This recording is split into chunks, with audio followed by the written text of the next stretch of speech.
Malamouté, notamment Fabrigaz. Ça Malamouté. Il n'y a pas plus focus na polémique que musique. La preuve en est, autre album. Sur les qui na TV ba dig les andeni. Non, exact que tu la vérité. Les autant ba fanatique ba comprendre. Il faut tout éclaircir bango et puis il faut bailler baba nani oh vraiment le lop na musique ba ko katé mais bazo embrouiller ba situation. On a confirmé le moro parce que non confirmé mon micro aussi s'il vous plaît. Ils ara que to lingi sous comparaison. Nanani. Na Fabrigaz to lingi ba comparaison on a dit. Bonana comparaison. Bazo ça la musique mon côté ba beta nzembo mon côté to lingi sous. Papa ba ko comparer na moi. O comparer baba na bon eza makambu tu ya papa te eza makambu nde ya musique. To za na biso na makambu papa na moi na to na makambu to ça la musique. Ozo ça la musique il y a bientôt ça la musique il y a bientôt. Université biminga na yo ka débat o ya ça la makambu bilamba makambu ba santé tout ça. Donc na moni na yo ka makambu ayi ka ba débat na ya ngona.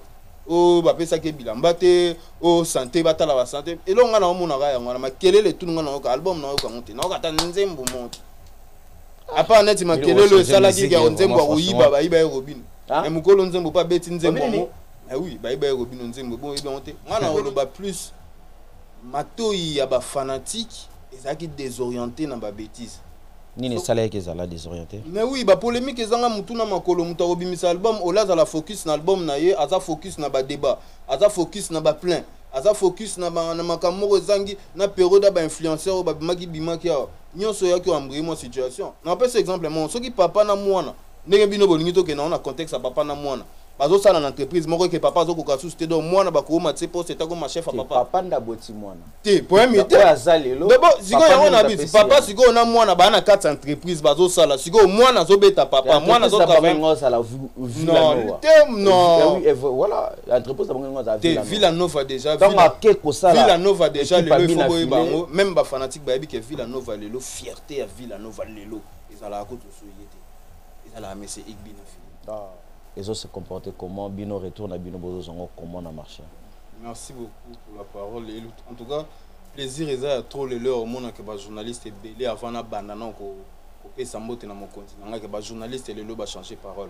Et ça a vraiment plaisir que il y a Royoka Yolo que ils ont eu monté les journalistes est belé qui a monsieur Solo ba remontada, monsieur Solo ba en tout cas Nzembo Kito comme ça Solo ba album et Simbi en tout cas c'est un plaisir parce que mon pendant un bon bout de temps batu bazaki na balangagement négatif. Et on moninga na pesi exemple le roi Fabrigaz azo kokate donc abimisi album. Au pesi album chance na ba musicien na ba beta nzembo kitoko. Mais pourquoi ozo leka na TV ba polémique ezanga mutu na makolo. O se mesurer na mutu aleki yo. Ya na santé. Mais batu baleki ba se belé ba monsieur Igbi na filé ba leki ba goka ba leki mais réalité ya moninga le mikolo na bendaka ba fanatique matoi. Na ba o balinga la bonne musique na bato balinga biso na bato balinga biso te to lingi so ba comparaison buzo baté baté masidi we ba comparaison buzo ba lelo mais heureusement bato ba sala la musique ya malamu bato baté ya bato ba croiser les bras te exemple monsieur Igbi na filé donc ezana ngo remontada te zaka que bato bazaki focus na makambo susu esiko tango bazongisi pena ko yoka susu musique voilà yango o mona te ba magode bimaki ya sala ki et puis c'est makambo. Alors que pendant un bon bout de temps, on a le héritier générique, héritier. Il m'a godé, il a bima. Attention, il ça gango. Donc, pour l'angaï, Colon Zembo, tant à Missin Zembo, Bomoni Marambo Sali. Et le long Colon Zembo récupérant Zembo. Bosso la musique. Et tout sur la musique. C'est tout Zembo, on les a dit à Robin, deux ans Zembo. Mais Zembo, musique, réalité, dans la terrain. Réalité, elle aura pas les réalités de Zembo, dans la terrain, au temps à maquiller l'été. Moukolo Chabeti Chabo, moi, tout le monde Marambo Sali. La petite félicitation à présent. Robin Omundi Boudon qui chose zati réalité za réalité pas changer la réalité yani quoi batik masidi we ba comparaison buzo ba lelo la preuve année to bimisi ba album ba misale monani na travailler bien te ba tout cas oyo solo bana balobe ke yemo big Igbi na fila zaki envoûté par soi-même envoûté na magamni yemo tia comme na ba podium ko beta na ba fanatique envoûté siko envoûtement ngo sili siko envoûtement ngo sili siko par lui-même wane za ba connerie. Ah ouais, vous coiffez sans attraper de microbes, c'est possible. L'art de bien soigner votre look, votre chevelure grâce aux spécialistes. Et ça se passe au salon de coiffure sans microbes. Venez soigner votre look. Au niveau de la chevelure, au numéro 70 du boulevard Anatole France, à Saint-Denis, métroporte de Paris. Salon de coiffure sans microbes. Vous êtes accueillis chaleureusement. Sans microbes. Un salon de coiffure. Un design moderne. Des coiffeurs jeunes et compétents, vraiment des pros. Les pros de la chevelure et du look moderne, c'est au salon de coiffure sans microbes. Avec Patrick Massidi, le professionnel. T10, Tosa Olia, le salon de coiffure sans microbes, un salon chic avec des coiffeurs très branchés. Pour votre réservation, un seul numéro de téléphone. Les 06 05 71 90 61. Venez vivre sans microbes. Votre salon de coiffure sans microbes à Saint-Denis, porte de Paris et Zaputa Yabiso. Sans microbes. C'est chez nous.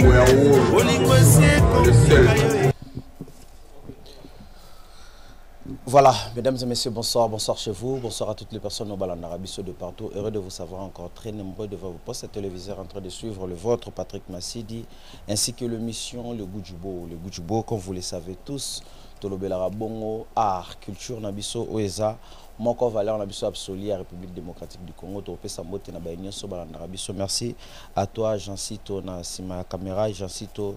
Nene Topesiombo théâtre, Nene image, Topesiombo te Badeko Nyaso Balingarabiso, Topesiombo te Bongo na Alain Salambi, l'esprit ou l'espiritas, Junior Botas depuis Belgique, Topesiombo théâtre.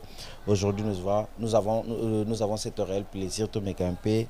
On va discuter avec mon ami, mon frère Tomé Campé Tchaché, Nakata culture Nabiso Nato décortiqué. Les Béaba ou le Bamaranakati, il y a culture Nabiso et pendant aucun déjà un programme topesi programme il y a bien affilé au Robert Telabiso Casino de Paris le 31 décembre à l'Obetango acoustique. Pourquoi beta Casino de Paris acoustique to mekampe to décortiquer en awa na kati ya analyse Nabiso Kofi Olomide qui va jouer ce 6 septembre 2025 na ING Bruxelles et Weranson le 18 octobre na kati ya Adidas awa na porte de la chapelle ouais fali pour pas abeter la biso déjà concert hier na festival na Brazzaville. Voilà, je suis avec mon lobeli moko il y a bien affilé, il s'appelle Yannick WhatsApp à qui j'ai dit bonsoir non. Bonsoir CDB. Bonne santé. CDB. C'est tout le soir mon nom, ça fait un bail. Tout partager mon là yo. C'est un plaisir ce soir. 595 degrés de la monnaie mote peli bino lisusu donc voilà quoi. Félicitations à Bidafilé déjà pour l'album et surtout dans Nzembo à Mbela conscientiser population peuple congolais à perdre espoir à commun à moi amalgame au Kenoluka gauche droite Bidafilé. Félicitations à yo balobi santé album. Ils ont se comporté comment bino retourne à bino bozo zongo comment on a marché. Merci beaucoup pour la parole. En tout cas, plaisir est trop le leur au monde que les journalistes belé avant la bandana ko pe sambote na mon continent que les journalistes le leur changer parole. Et ça a vraiment plaisir au backer. Ya royoka yo lo backer. Ezaka yo monter les journalistes belé qui a musu so lo ba remontada, musu so lo ba en tout cas nzembo kitoko, musu so lo ba album et simbi en tout cas c'est un plaisir parce que moni pendant un bon bout de temps batu bazaki na ba langagement négatif. Pourquoi ni ne salagi? Ça n'a aucun maramba musique et musique ezara na les hauts et les bas. Nga pona nga ezaki négativité. Na olingana kota na profondeur tant au banda solo. En tout cas, on banana on peut se na mbote na Nostradamus Tagre, full boss monsieur Igbi na filé mikolo nga na benga monter parce que azo conscientiser ba jeune, azoter ya ba maman, azoter ya ba couple, azoter ya bana donc aosa banzi momo ezana différentes générations confondues. En tout cas, on a PC bambote belé pourquoi pas bato ba otala biso. Donc santé album vraiment si libeza très kitoko yomo ozo monat. Donc ce yomo lobi que album ça va c'est que ça va et puis voilà on a 5 ans na ba fanatique on so balinga la bonne musique bafungola kama to iba continuer ko banzembo bongo ndezo senga pona bato ya Sidibé banzembo ko conscientiser bato banzembo lokwa ba confusion azo rappeler bato vraiment à l'ordre na bandenge moko boye ya bien o lelo bato ba omona penake ba dinya ba loambo ba nya ba redi ya misi. Donc c'est très important et puis on a PC sous ba félicitations et puis ba fleurs et puis ba fanatique oyo lelo mato ina bango funga misusu ba yo ka sous ba distraction te parce que ba distraction za na mokilo ba distraction za na ba album ebimi au l'est. Voilà. Distraction ça dans kati ba musique na biso to linga to chango bongo mais na ba ebele nini batuni biso to tuna yo question nini sala ke bina filé ba tous les loba loba keza remontade alors que bina filé to yeba keza ki moto so abimisi et bana ko zo si facilement et nini sali que le loba loba remontada et so ba PC félicitations bino moko ba ta groupe comme kamusa bino tenga e kamusa biso te parce que ngai na lobi yango parce que ezaki langage moko ezaki pa bato ebele en fait bino nde bozo benga ngo remontada nga na benga ngo remontada te parce que album na biso détermination o uté ko leka batimba kitoko ezala na kati nga na oloba plus matoi ya ba fanatique ezaki désorienté na ba bêtise nini sala ke ezala désorienté mais oui ba polémique ezanga mutu na makolo mutu obimisa album olaza la focus na album na ye aza focus na ba débat aza focus na ba plein aza focus na makamoko ezangi na période ba influenceur ba bimaki ya nyonso yaki ambri mo situation. Mais heureusement bato basala la musique ya malamu bato batera bato ba croiser les bras te exemple monsieur Igbi na filé donc ezana ngo remontada te ezaka que bato bazaki focus na makambo susu esiko tango bazongisi pena ko yoka susu musique voilà yango o mona te ba magode bimaki esalaki et puis c'est makambo alors que pendant un bon bout de temps dans le bac héritier générique héritier magode yote ko bima attention ba pekisa yango donc pour ngai ba fanatique on dirait ba zongisi ba longoli na ba makelela ba plein ba longoli ba makelela ba influenceur wana ba zongisi suko ka musique et tant ba zongi lito ya musique mbala mo ba kuté na victoire tangi bango ali et orienté bango ti siko zo mema bango kaka donc voilà quoi cela va dire na yo ebisi so bato bayaki na moi distraction na kata musique bato bayaki ko désorienter bato na kata musique selon yo ezalaki na para banani ba musicien et para ba influenceur banani nde ba mais na influenceur na ba dire na bango na ba comportement na bango mususu et désorienté qui peut ba fanatique ebele et puis ba musicien mususu ba zappé ou ba sala musala malamu te notamment ba Fabricaz sala musala malamu te yé pas aura plus focus na polémique que musique la preuve en est auto bin album sur les qui na TV ba dire les andeni. Non, non, exact que la vérité. Les autant ba fanatique ba comprendre, il faut tout éclaircir bango et puis il faut bailler baba nani oh vraiment le la musique ba ko katé mais bazo embrayer ba situation. Et on moninga na PC exemple le roi Fabricaz azo ko katé donc abimisi album. Au PC album chance na ba musicien na ba beta ba beta banzembo kitoko mais pourquoi ozo leka na TV ba polémique ezanga mutu na makolo o se mesurer na mutu aleki yo ya na mutu aleki ne mais bato baleki ba zebele ba monsieur Igbi na filé ba leki ba koka ba leki mais réalité yango moninga mikolo na bendaka ba fanatique matoi na ba o balinga la bonne musique na bato balinga biso na bato balinga biso to lingi so ba comparaison biso bate Patrick Masidi oui ba comparaison biso ba lelo la preuve année to bimisi ba albumamisale monani na travailler bien te en tout cas oyo solo bana balobe ke yemoko big Igbi na filazaki envoûté par soi-même envoûté na magamni yemoko tsa comme na ba podium ko beta na ba fanatique envoûté siko envoûtement ngo sili siko envoûtement ngo sili siko par lui-même wana za ba connerie nga na benga ba connerie en fait biso to senga na ba fanatique na biso baza toujours focus na album na bango victoire et puis artiste na bango monsieur Igbi na filé motei. Donc a lembate côté ya bango a lembate comme mena bango musique et ça la ke ba parents ba génération non so ba yo kaka a lembate wana ezali kabunza Mbappé ça et azo memango comme il se doit to boy na biso ba distraction to moni voilà na nga confirmer le moko parce que non confirmer ngo mikolo s'il vous plaît ezaka ke to lingi sous comparaison ti nanani na Fabricaz to lingi ba comparaison on a dit bona na bazo ça la musique mon côté ba beta kanzembo mon côté to lingi sous papa ba ko comparer na moi o comparer papa na bongo eza makambu kutu ya papa te eza makambu nde ya musique to za na biso na makambu papa na moi to na makambu to ça la musique ozo ça la musique ya bientôt ça la musique ya bientôt na pas exemple mon soki papa na moi ndenge bino bolingi to ke na contexte papa na mwana bazo sala na entreprise moko ke papa zo ko ka susté donc mwana ba ko ma tse poste ta ko ma chef papa papa ndaboti mwana te poème te azalelo mais bon siko yango na biti papa siko na mwana ba na 4 entreprise bazo sala siko mwana zo beta papa mwana zo travailler ngo sala non te non voilà entreprise ba ngo za Villanova déjà Villanova déjà le faut bango même ba fanatique ba bi ke Villanova lelo fierté ya Villanova lelo ezala ko to so yete ezala monsieur Igbina. Mais oui, il y a une fierté à Villanova, on t'a défendre le clan. La musique n'a pas de soutien. Tu as dit sous Babylone parce que on débat même sur le terrain. Mais en réalité, c'est que tu as dit sous la comparaison. Mutuna Mutu, Banzem, tu as mis album. Album, il y a un sur le marché. Au moins, il y a la musique bien. Il y a la musique. Tout ça, on attend on discute.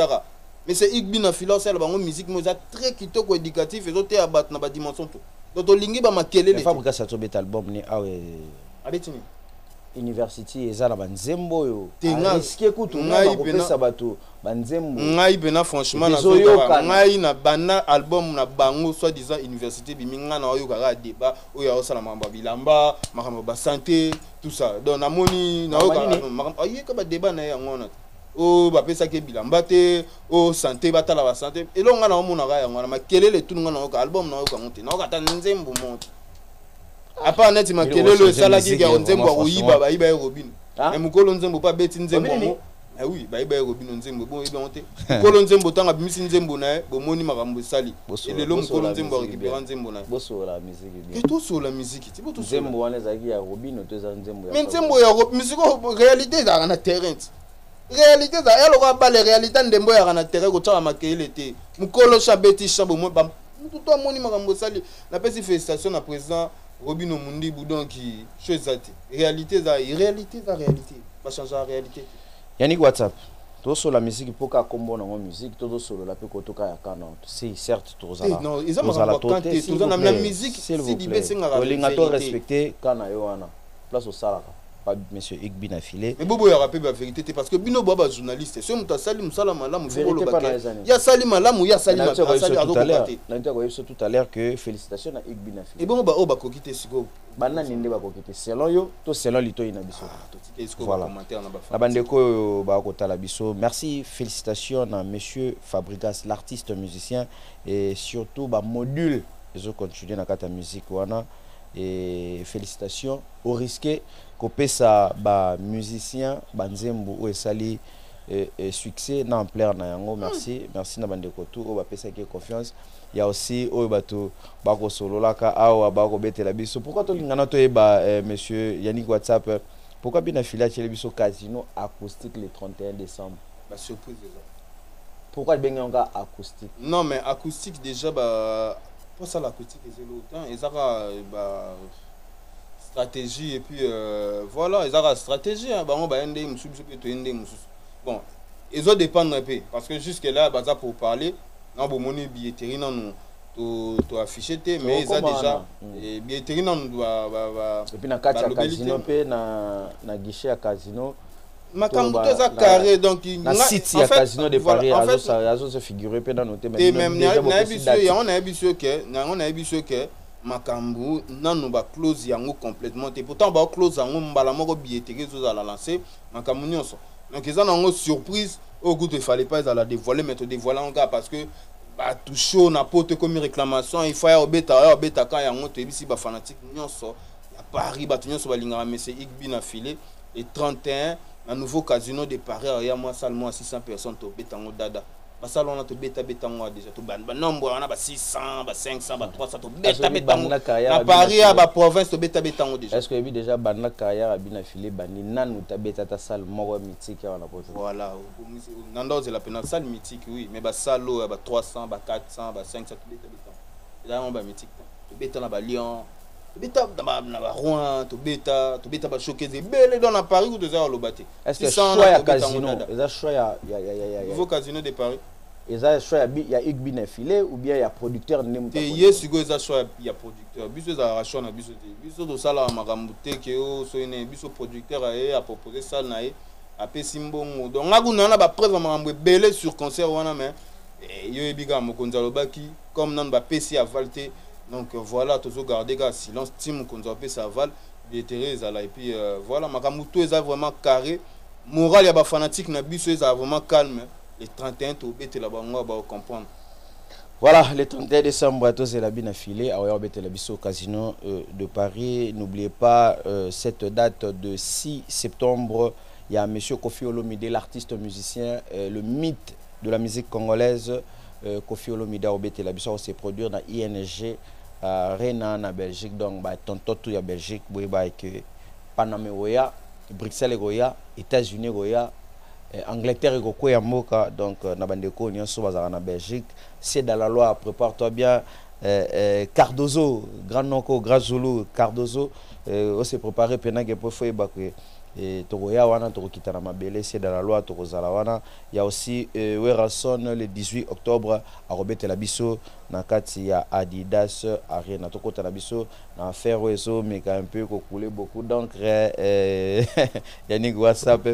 Affaire c'est le scram nako konayo Werrason na habité Otali ba dire ba vidéo oyo lo ba mezo circuler sur c'est le scram nayo ozamoko pe ya moko ya culture ozamoko koto ya musique oyebi musique s'il faut osala analyse na ba propos ya Célio et na ba réaction ya bato ba yoki makambo ya Werrason na Célio yoko lo bali bon ngaso na surtout bito kendango na makambo etali pardon musique ça va pic c'est pas pour rien langage ya Célio façon de dire ya Célio c'est vrai choqué batebele et sali penza propreté omoni parce que batutu bandai ko s'attendre na ngote il n'a jamais fait ça pic moi il y a niveau à bongo que mutu tout il faut remarquer il n'a jamais fait ça. Mais si on est comme un niveau, on sait qu'à se sentir lésé quelque part. Et on moni, le phénomène où on sonne président na biso koko na biso, biso za bako kona yo, bilo mususu il faut bazo rappeler mesure ya obeta c'était parce que na bi ke balobela ngo, mais ce qu'il faut pas marteler ngo du fait que mutu nyoso ko le kaka lo ba komba wira na ba façon. To so bi ko finga mutu, ko kendo finga mutu te o tsaka komba wira.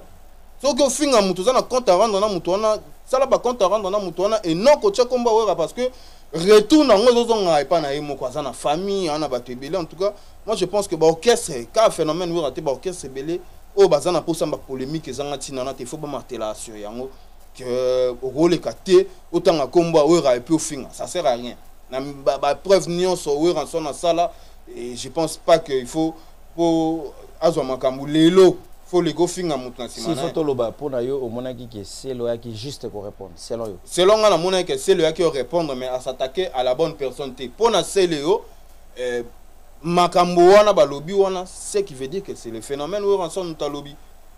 Et koki ko zala on ne sait jamais toi battu. Et koki ko zala tout comme peut ko zala te.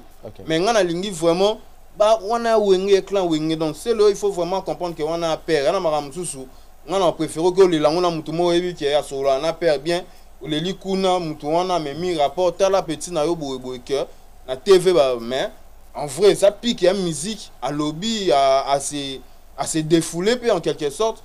Donc moi je pense que le phénomène où on sonne à sa papa a ebi yenda ebi loni a ça na moi. Est-ce que système wana yo mona yango na kata wenge ke mutayo loba forcément que ça malobo peut na kata bureau ya wenge.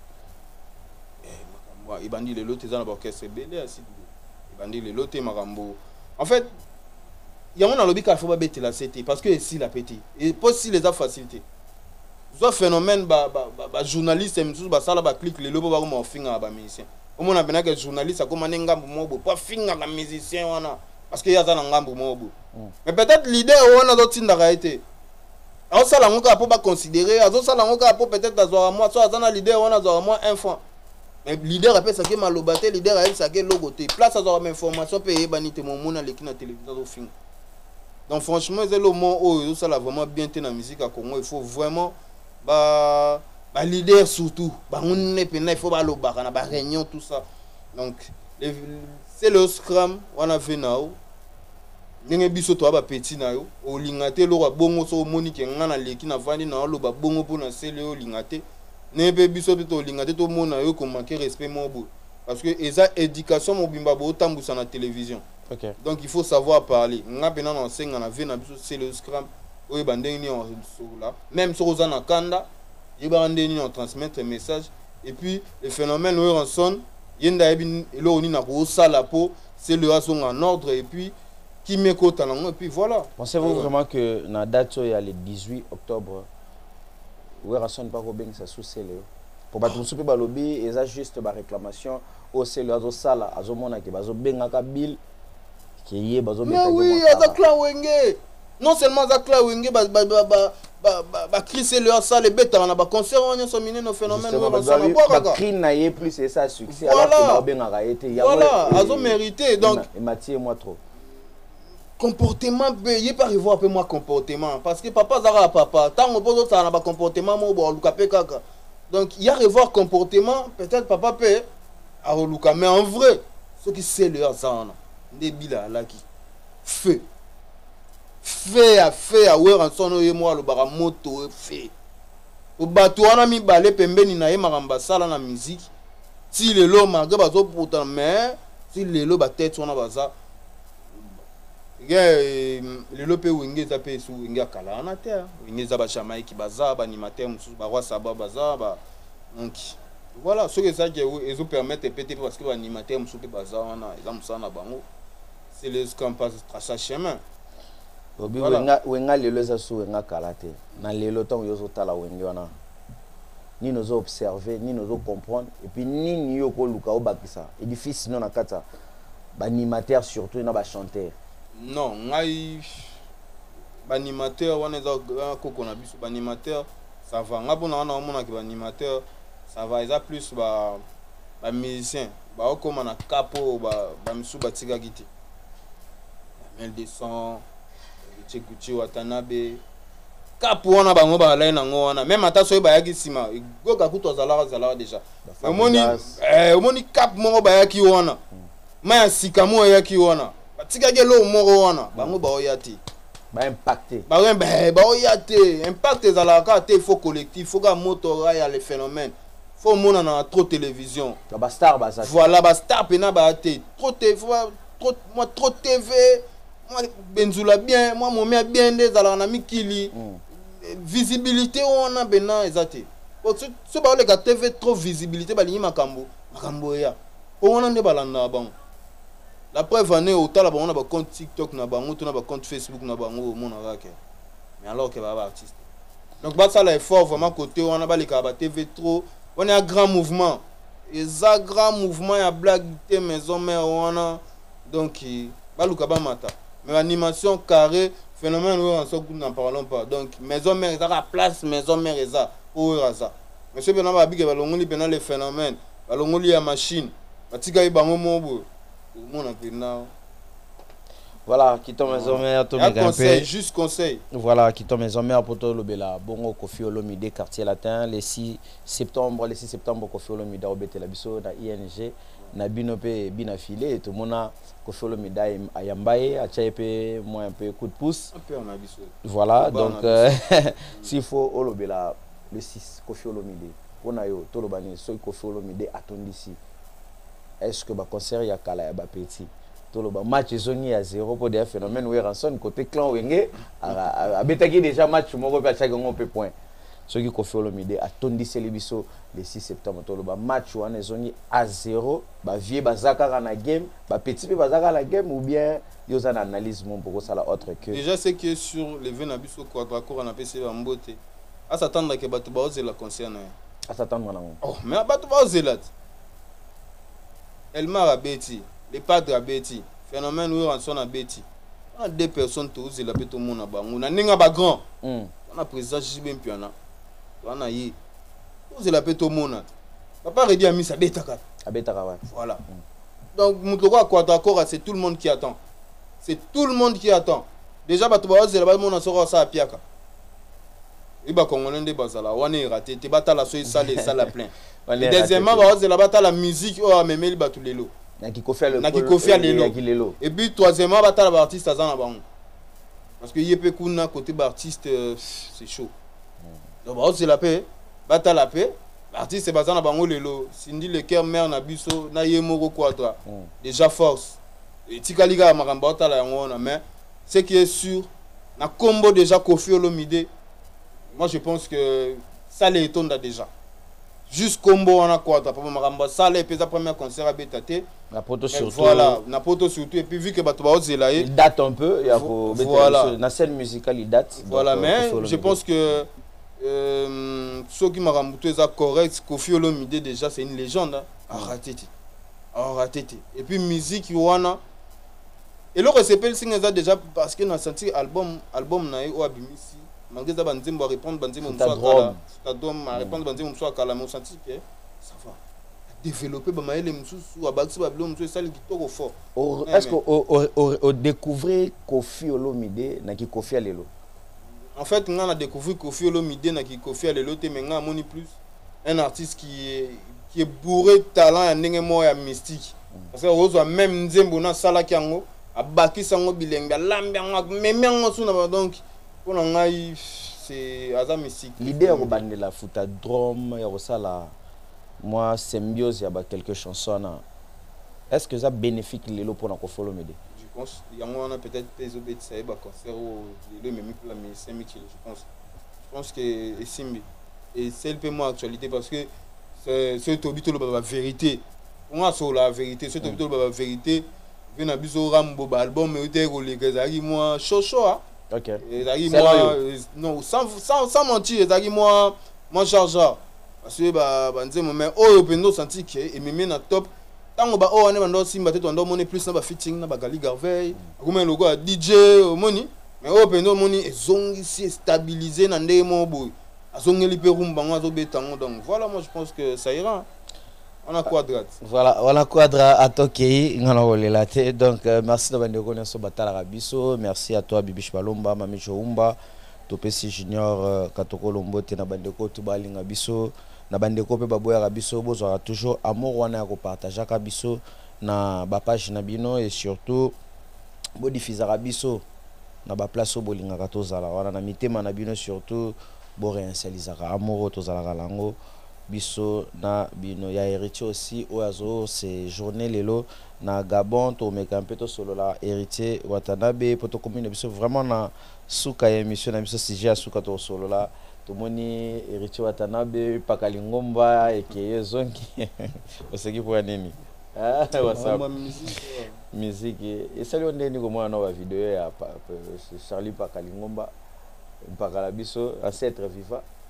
Et ça lui comment pour la pakasali vidéo 50 000 francs à saler longue vidéo d'ailleurs en étant aussi moutois à la paiement na ba musicien est-ce que était utile pour na pakasala ba chara ba vidéo après c'est non bambote parce que tous alors na baby shower ya maman Soraya Bella au moins motema ya Jimmy Bella ou les boss Jimmy Bella on appelle ça bambote avec respect tous alors na wana wata orchestre ya président héritier Mobimbo voilà bien pas Kalingomba na vena biso ya Killa Bax donc la PC ya Killa ya Lemba Killa donc voilà Killa Bax je pense que Lemba matete mutu na façon à traiter makambo moi pour nga take wana ba ve pour nga je pense que voilà ça na manière mususu traitant parce que ça ya libota ya makambo yaka ya vena batu mususu na kata ba orchestre mususu pas ba mbata les gars nous sommes pas appelés robo les gars va copier ça là dans la musique moi je pense qu'il fallait traiter autrement les canaux dans la télévision je sais pas ça réflexion et puis peut-être l'homme sous peut se déranger trop le bien on peut moni réaction et ça là avec bon moni qui na touché non ah mutunyo ça conseil ça mon appena que oh ba salinga mabi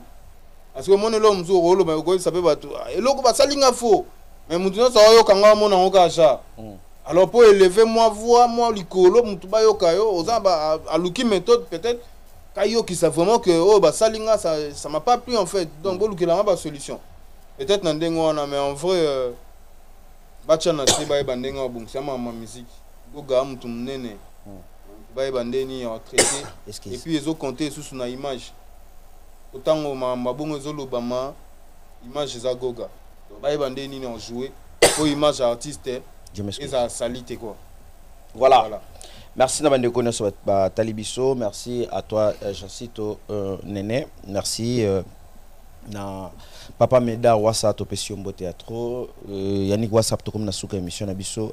Mot de la fin na émission Lelo Nabandeko Tubalingara Ekbina Filé, surtout Nabaye Balingi ba Yambi album Yabina Filé au Ebisi Bangoni.